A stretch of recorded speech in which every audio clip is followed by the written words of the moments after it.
चलिए आज हम लोग सीखेंगे 6000 कितनी प्रकार की संख्याओं से विभाजित होगा, है ना? तो आइए इसे आसानी से देखते हैं कैसे बनाया जाता है इसको, है ना?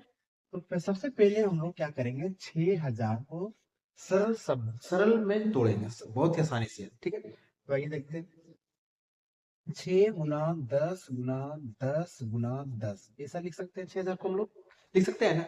चलिए अब आगे देखिए, 6 को हम लोग तोड़ सकते हैं 3 गुना 2 में, 10 को तोड़ सकते हैं हम लोग 2 गुना 5 में, फिर 10 को तोड़ सकते हैं 2 गुना 5 में, एक और 10 है तो उसे भी हम लोग तोड़ सकते हैं 2 गुना 5 में। तो आइए देखते हैं, दो कितने टाइम्स लिखा गया है, 1 2 3 4 टाइम्स, तो 4 लिखेंगे तो 2 का पावर 4 हो गया। समझ में आया यहाँ तक? आइए, 3 कितने बार लिखा हुआ है, एक बार लिखा हुआ है तो इसको इसका पावर लिख देंगे।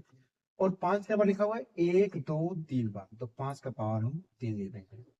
समझ में आ गया? चलिए अब आगे से देखते हैं, जो पावर, ठीक है, जो पावर है उसे हम क्या करेंगे, उसमें हम एक एक्स्ट्रा जोड़ देंगे। 4 है तो यहाँ 5 लिख देंगे, गुना यहाँ पावर 1 है तो एक और एक और जोड़ देंगे तो 2 हो जाएगा, है ना? गुना पावर 3 है तो एक और जोड़ देने का जाएगा 4, और आपस में हम इसे गुना कर देंगे। क्या करेंगे, आपस में इसको गुना कर देंगे। तो 5 दूनी 10 जो 40, टोटल क्या हो जाएगा आपका 40। समझ में नहीं आया? अब आगे देखिए, नेक्स्ट अब इसमें हम देखेंगे कि ओड डिवाइजर कितना होगा।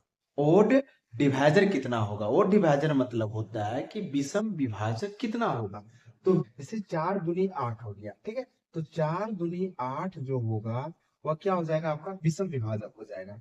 विषम विभाजक क्या हो जाएगा, ये विषम विभाजक, इसको हम बोलते हैं ओड डिवाइजर, है ना?